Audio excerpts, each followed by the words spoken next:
Right, so we're going to move on to reviews. Let's stick with Ed, and let's talk about those speakers that you were on about when we were talking about the SVSs. Tell us a little bit more about Triangle. We've actually looked at the passive version of this speaker before. The Borea BR03 is an absolutely sensational passive stand mount. They are £400 list. You can often frequently find them for less than that. Triangle has very logically decided to turn that into a powered speaker system. It is not an active speaker. One of the speakers has got a stereo amplifier in, which sits behind the crossover. Sorry. Let's get this right. The crossover is not powered. Let's leave it at that. And essentially, one of the other speakers, the other speaker that comes with it, is completely passive. The most bizarre thing about this is that it's not exactly the same as a normal BR03.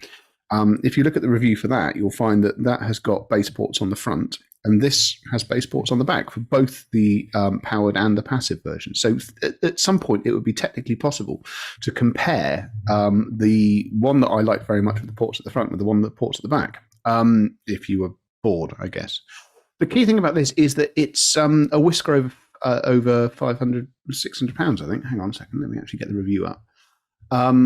And also, like the standard passive version, you can find it online for some absolutely blinding deals. And it's extremely good. It's extremely good once you do something that is a bit bizarre. The out-of-the-box settings for this product are some of the worst I've encountered on any product for as long as I've been testing or reviewing. They are astonishingly bad. I do not know at Triangle who signed off and went, yeah, that's exactly what we want customers to hear the first time they turn this product on. But it's ballsy. I'll give them that.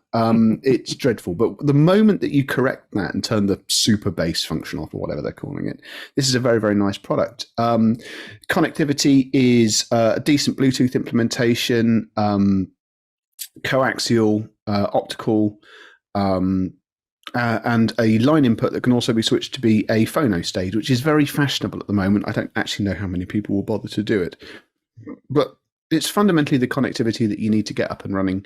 And at the price, it's exceptionally good. As I say, once you turn the interesting processing settings that Triangle has as standard, there's a lot to like here. At the price, it's very, very hard to fault it. I would say sonically, it's very, very close to the Q Acoustics M20, which is ridiculously good, and it's better looking than the Q Acoustics, and it is able to go quite a bit louder than the Q Acoustics as well. There's a fair bit more power on offer here. So yeah, it's another instance of Triangle making very, very good, affordable products. And as I say, this is an ideal, if you're looking at how do I start with a hi-fi system, something like this is a very, very cost-effective way of getting a decent stereo image.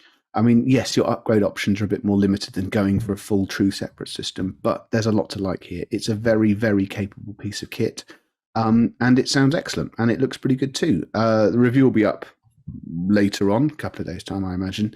If you have any further questions about it, do let me know. But hopefully most of those questions will be answered in the review, because it's a good, 2,200 words of it. So I think I get most things covered.